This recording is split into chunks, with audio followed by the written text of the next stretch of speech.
মুহররম আসলে আমাদের মধ্যে কারবালাকে জানার একটা আগ্রহ তৈরি হয়।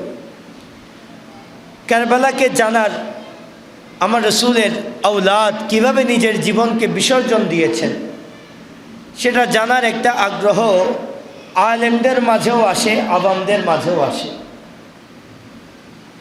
তবে বড় দুঃখের বিষয়,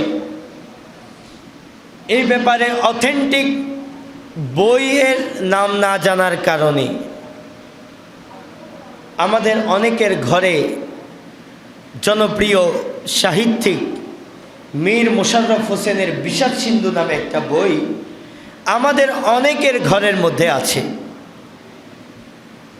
এই বইয়ের শুরুতে মীর মোশাররফ হোসেন সাহেব তিনি লিখছেন যে গল্পকে রং দেওয়ার জন্য অনেক জায়গায় তিনি অতিরঞ্জন করার প্রয়োজন হয়েছে।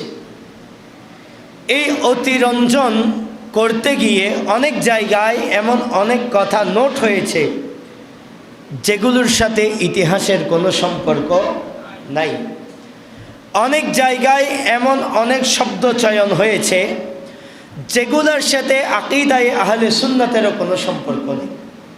কিন্তু দুর্ভাগ্যের বিষয়, যেহেতু একটা সময় পাঠ্যপুস্তকে কারবালার অংশ নোট করতে গেলেই বাংলা বইয়ের মধ্যে মীর মোশাররফ হোসেনের একটা অধ্যায় দেওয়া হতো, তাই আমরা কারবালাকে জানার জন্য বিষাদ সিন্ধু পড়ে অনেককেও কারবালা, এবং আমি নিজেও বিষাদ সিন্ধু পড়ে কতদিন চোখের পানি পড়েছে, মনে করতাম এটাই মনে হয় অথেন্টিক বই।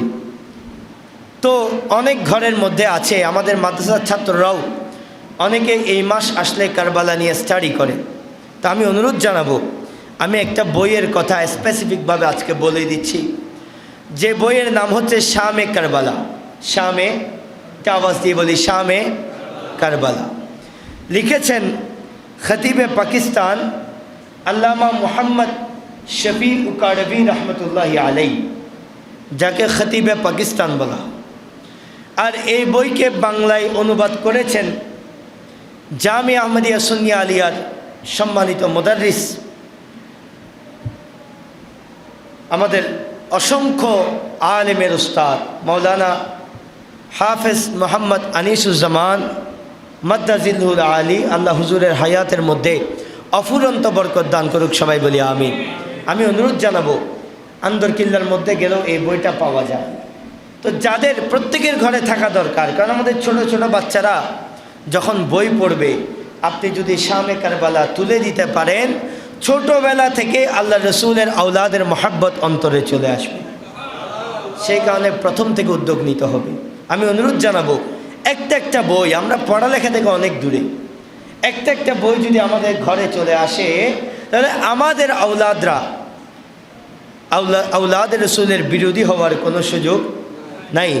আবার আওলাদ রসুলের অতি প্রেম দেখাতে গিয়ে শিয়া সম্প্রদায়ের অন্তর্ভুক্ত হওয়ারও কোনো সুযোগ তাদের কাছে আর থাকবে না। সেখানে কিতাব তুলে দেওয়ার দায়িত্ব আমাদের।